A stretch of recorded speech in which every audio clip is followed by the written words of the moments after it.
What is up, Moto fam? We are finally doing the first part of a two-part series. I originally was going to make it 3 parts, but I decided just to cram it all together that it would fit together better that way.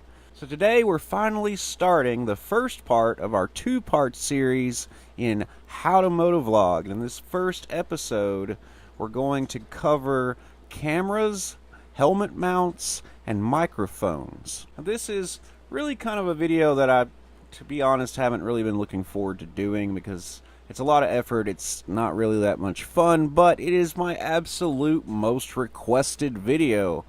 So, I'm really more of doing this as, like a favor to you guys, to my fans, to people that watch the motovlogs, people that are interested in becoming motovloggers. I personally think this is a great time to start a YouTube channel, even though there's this adpocalypse and all of this nonsense. With that happening, that means there's a lot of people leaving YouTube, which means there's a lot more room for new people to come to YouTube. And I think that YouTube is a pretty intelligent company, even though they've made some pretty bad decisions in the past. I think they'll make a comeback. So this is like when a stock drops, you buy it low and sell high, right? So this is kind of the same thing. The stock has dropped, YouTubers are leaving. This is the time for new YouTubers to come in and take their spot. So being a motovlogger with experience with cameras, I get a lot of camera questions. What camera should I buy? Should I get the new GoPro? Is it the best? What are my other options? Are there any cheap ones that are better? So we're going to start out this tutorial with cameras. Now this is probably the #1 most asked question. Now most of you that have been around for a while already know that while I haven't been riding a motorcycle very long, I have over a decade of experience with cameras and editing software. So I'm going to run you through every basic step on how to get started motovlogging. And we start with cameras. Now, most of the time, and this has happened with some of my friends, people just assume that GoPro's the best. They go out and buy one, and they're usually disappointed, especially when it comes to motovlogging, because there's some problems with GoPro. For one, while they boast really good frame rates and, this is spec for spec the best action camera on the market right now, the GoPro Hero 6 Black. Spec for spec, there is no camera better. However, in real world tests, it's really not that great, especially for motovlogging. One of the main reasons being it has no microphone input. You have to have a special adapter to attach a microphone, which, by the way, is now discontinued. And as you can see, it's it was very expensive. Look at that. $102.99 refurbished. And the biggest problem is these things fail all the time. It'd be one thing if you just had to buy it and then it just worked forever. But they fail. They don't have good reviews. Look at that. They have terrible reviews, and it's because they don't last very long. On top of that, look at that. It's a big, bulky thing. This is another thing that you have to have attached outside of your helmet for it to even function. The same thing can be said for the Session as seen here. Now, only the newest Session is capable of taking this adapter. The older Sessions, you can't use a microphone on at all. So in my opinion, for that alone, the GoPro is just a no-go for motovlogging. Now, if you're just attaching it to your helmet just because you want to get some video, you don't care about audio, you don't care about talking to the camera, the GoPro is probably better for you. And the reason I'd say that is because it comes in a waterproof housing. You don't have to have it in a housing for it to be waterproof. And because of the ergonomics of it, the way it's designed, it's easier to mount to the front of a helmet. So, if the GoPro's not the best, what's the best? Well, this is my opinion. Now, I'm not saying this is a fact, but in my opinion, the best is the Sony FDR-X3000. That's the camera that I use.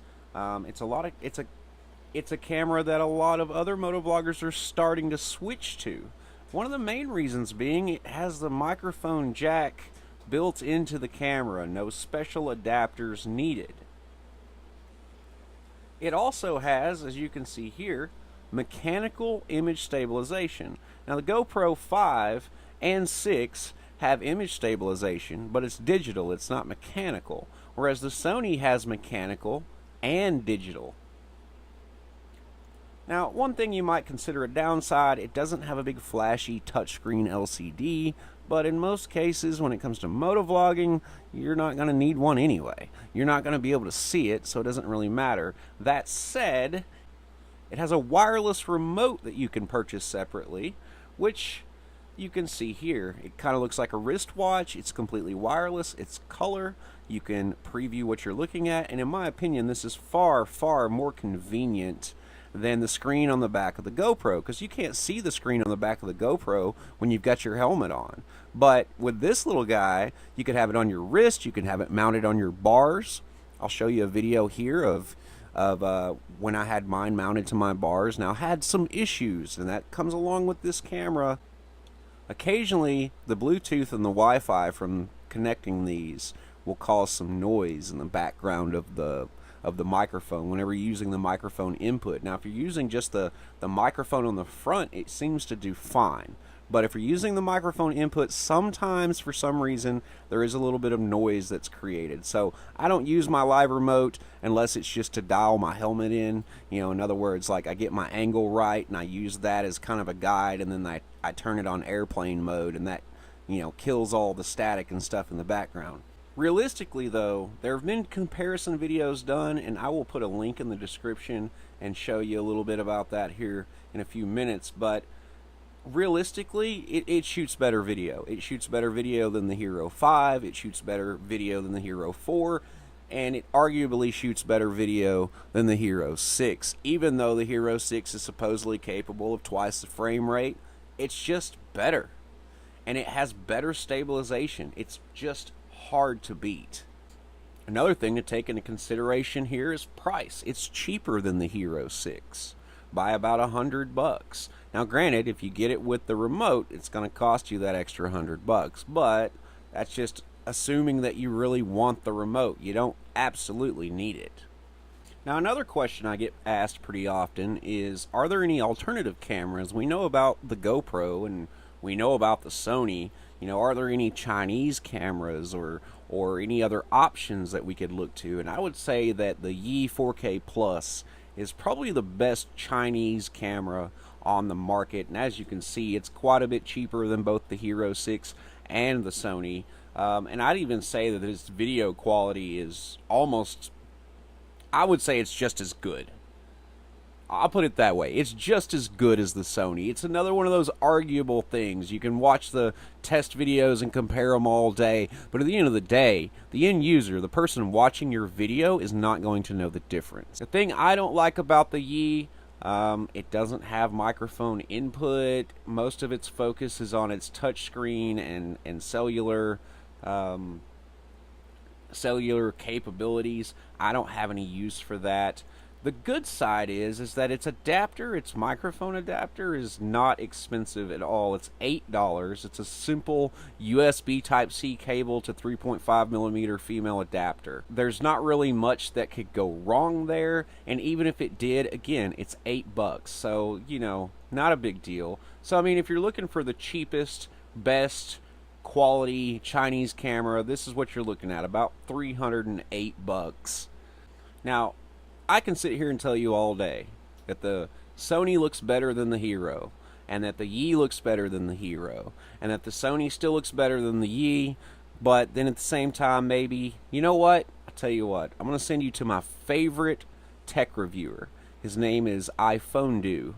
So head over to his channel, you can see it here, and click on this video right here, GoPro Hero 6 Comparison 2, and it compares the Hero 6 to the X3000 and the Yi 4K Plus. And this is GoPro Hero 6.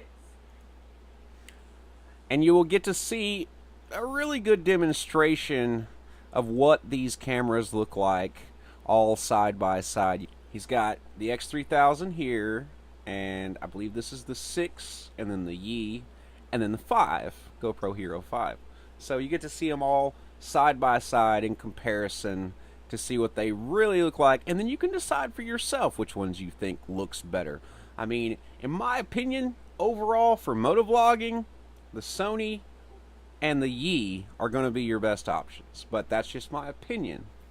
Now, if you're a hardcore GoPro fan and you've used GoPros throughout the years, but maybe you don't have the latest greatest and you're trying to decide what GoPro you should get, if you're dead set on getting a GoPro for motovlogging, then your best option is to go with the Hero 4.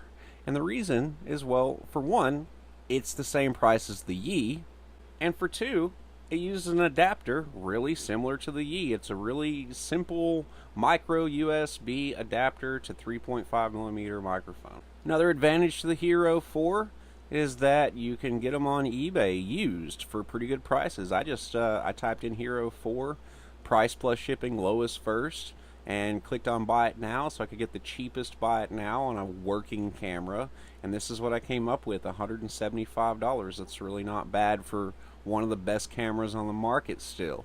I mean, it still shoots pretty good quality, I would say comparable to the Hero 6 and 5. And again, you don't need that big bulky proprietary microphone adapter with it. Now this leads us to our last section of the camera part. Let's say you're a younger person or you don't have a whole lot of money to spare, but you've already got a bike and you want to get into this, but maybe you're not really sure if it's something you want to be serious about, so you just don't want to spend too much money. So a lot of people ask me, well, what about some of those $30, $40 eBay cameras? You know, is that good enough? Well, usually not. They usually don't have microphone inputs at all. They usually don't have adapters. You can't use the GoPro adapter with it. It just doesn't work. And the video quality is usually pretty much garbage. So what I usually tell somebody when they're like, well, I don't really want to spend more than $100 on a camera, what should I buy?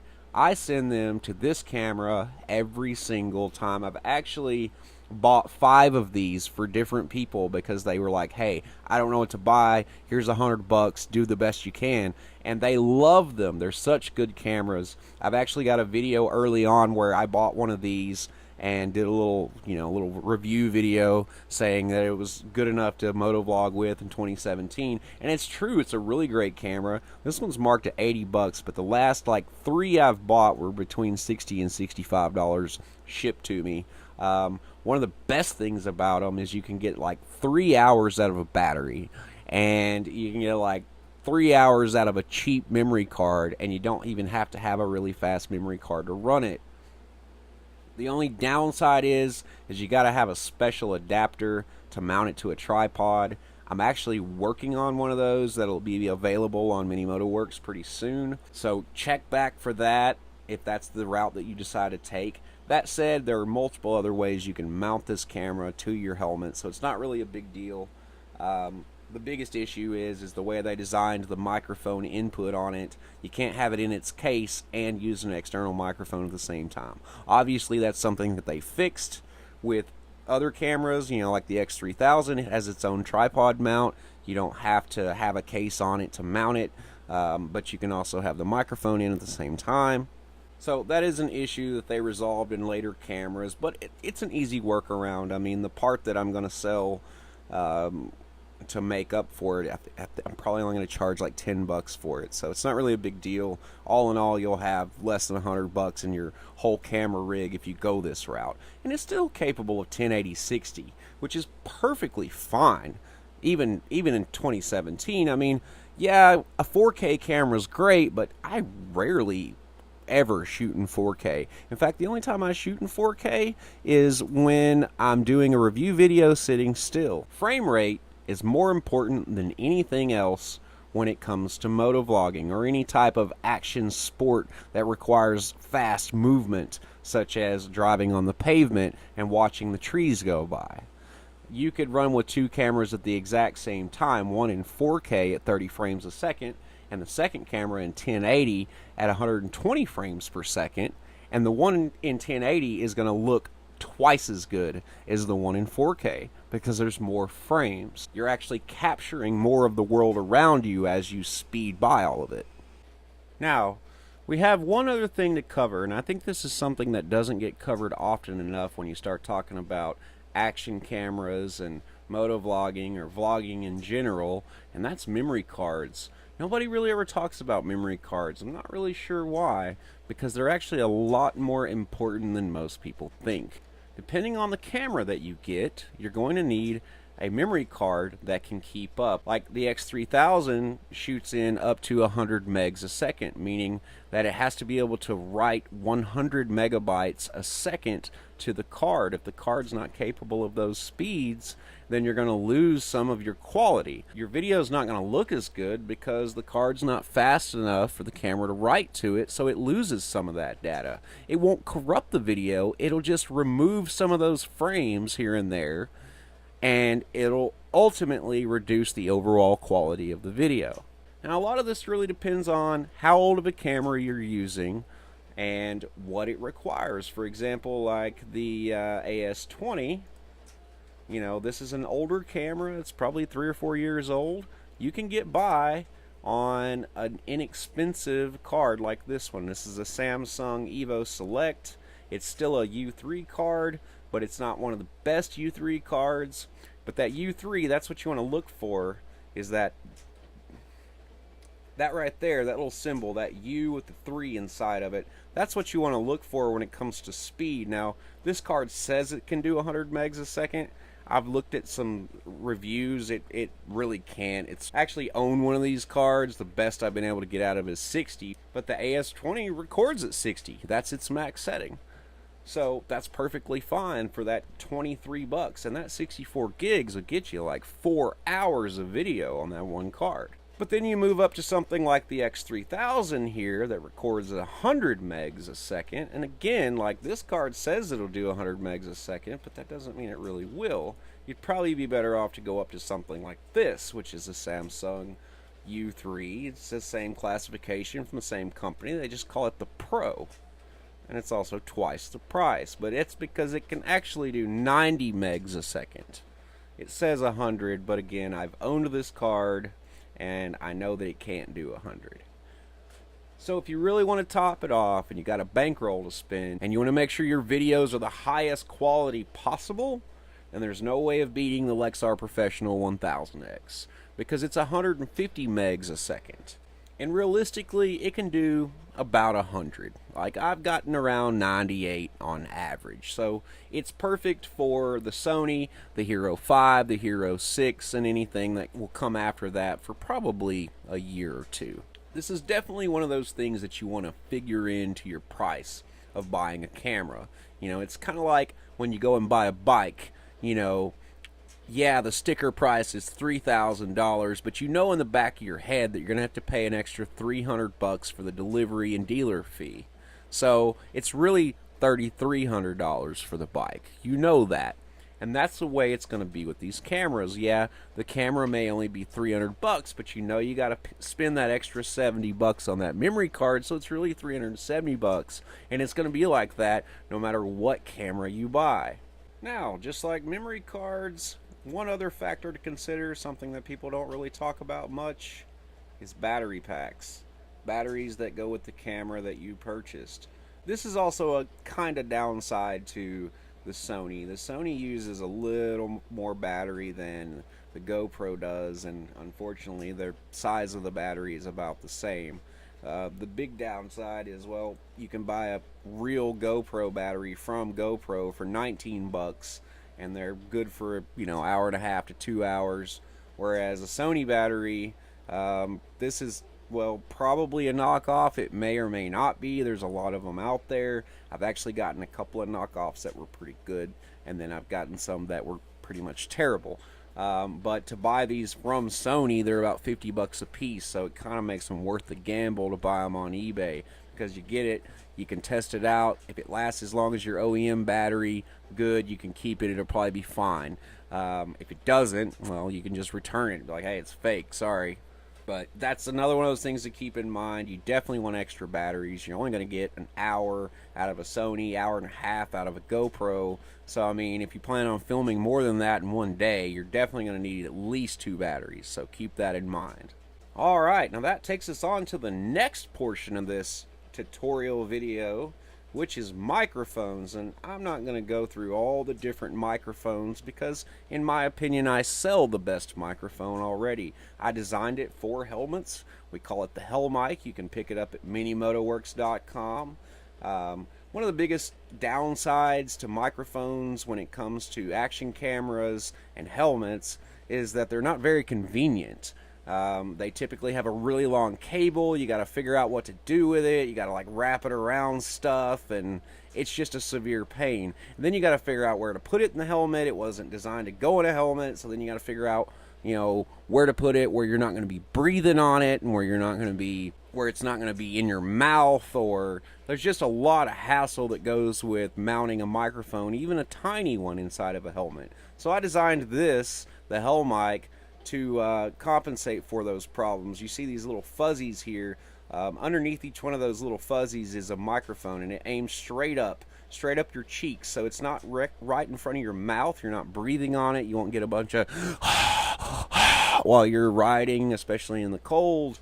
You know, you won't have those problems with this microphone. On top of that, it just uses Velcro. You just glue a little piece of Velcro inside the chin of your helmet, and then you can pop it in and out whenever you want. And you can see this is my helmet here. This is it hanging out of the bottom. It doesn't have a really long cord. It comes with this little 30-centimeter cable that's just long enough to reach your GoPro or Sony action camera. It also has the advantage, of course, of being a stereo microphone, so, you know, your viewers will be able to hear sounds to your left and right as you pass other vehicles or people talking to you from the side of the street. These are 3D printed and hand assembled in the USA by myself personally. So if you're looking for the best microphone there is for motovlogging on the market, head over to minimotoworks.com. They're $32 of free shipping. You can't beat it. I know I'm biased. I designed it, but you just can't beat it. And with cameras and microphones out of the way, this leads us to the third and final section of this tutorial, which is helmet mounts. Now, this is where things can get really, really complex for no reason at all. I've went through probably 5 different configurations of helmet mounts just in the past 6 months, and it was just a learning curve, and it really sucked. You can see, like in this this ad here for the Hell Mic, where well, I've got a GoPro set up here. Now this was for the Sony, and well, I'll show you here. This is for the Sony. You can see it mounted there, and you know, the microphone's attached in the back there. And then you got this crazy configuration of plastic and super glue, if you're wondering. That's not nasty juice there. That's super glue to keep it from moving around. I mean, you get out there, you know, the camera and the mount itself gets hit with bugs and rocks and dirt, and sometimes you fall off your bike, and you know, you never know, like anything can jar this and just ruin your camera angle. And you have to be super duper careful with it so that you don't mess it up while you're taking your camera off to change batteries or change memory cards or clean it or whatever. I mean, you know, if you're like most of us, you probably don't have multiple helmets, and so when you're not filming, you don't want this giant contraption stuck to the front of your helmet. And of course it can slide out, and then you'll just have that one little mount there, but then you run the risk of knocking it out. You know, so you have to glue it together, and then you got all these crazy knobs sticking off of it. It's just a mess. And that particular mount, while it was a really good angle, it vibrated so bad because all it was, I mean, you had all this stuff, all this weight, all these screws, all these nuts, all these bolts, plus the weight of the camera, you know, over on the furthest part of the axis. And all that was supporting it is this one plastic bar right here, and it just vibrated all the time, and it made the footage look bad.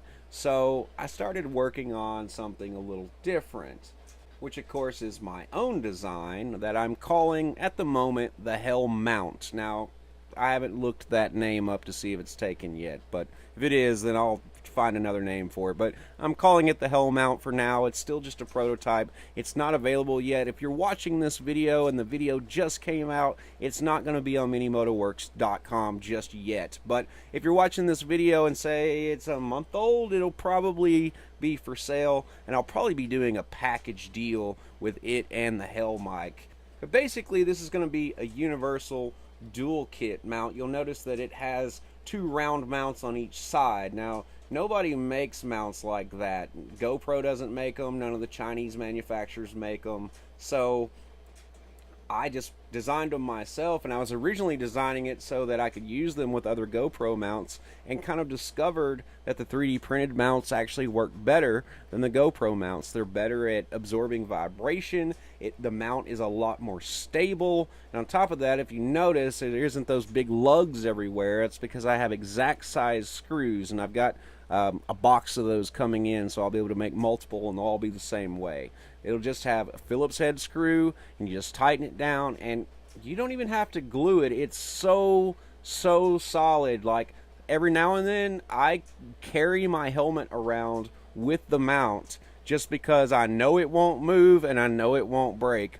I've even crashed my bike and smashed my helmet into the ground, and it still didn't break the mounts. It just knocked them a little out of whack, and I just kind of straightened them out. The cool thing is once you get this thing all set up, you can just run a white line, like with some white out or a white marker, and then that way, if your mount gets moved, your line will be off. So you just line all your lines back up, and it's perfect. You don't even have to check it. But again, that'll be available on minimotoworks.com in the future. I'm probably going to run those around 25 to 30 bucks for a set, and the set will include everything you see here. It'll come with two circle mounts, the middle mount, and the two extension pieces, and then I'll probably offer some longer extensions for varying helmets. I mean, this is going to mount differently depending on the helmet you have, the way the chin of it's designed.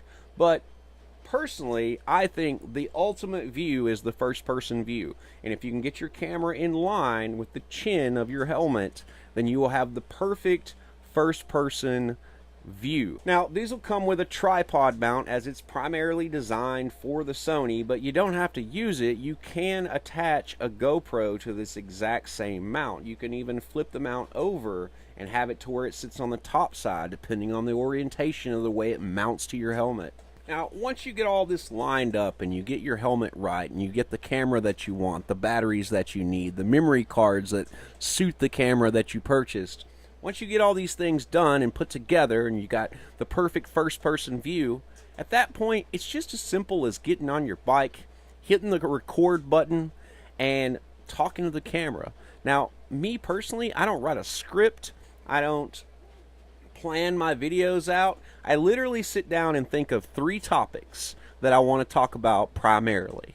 And I rehearse those topics in my mind for 10 or 15 minutes right before I get on the bike, usually while I'm gearing up, you know, like I'm putting my gear on and I'm thinking about my 3 topics, and then I hit the record button, I get on the bike, I crank it up, I start riding, and then I just start talking.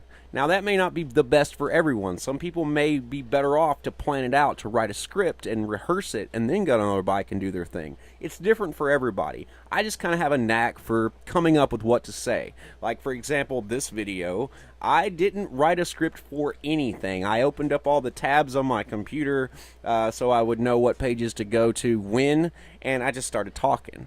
You know, once you've got all the right gear and it's all set up properly, you can just go out and record, and then just come back and dump it to your hard drive and edit it whenever you get ready. Which leads us to the next segment, which will be in another episode released tomorrow, which will be video editing software and how to edit a motovlog. That's definitely the most requested video I've ever had. Everybody always asks me, what software do I use and how do I edit? So if you want to find out, check back with us tomorrow. If you're watching this video later on, then check for the next video, how to motovlog, software and editing. If you like this video, hit that like button. If you want to see more videos like this, hit that subscribe button, and we will see you next time. Peace!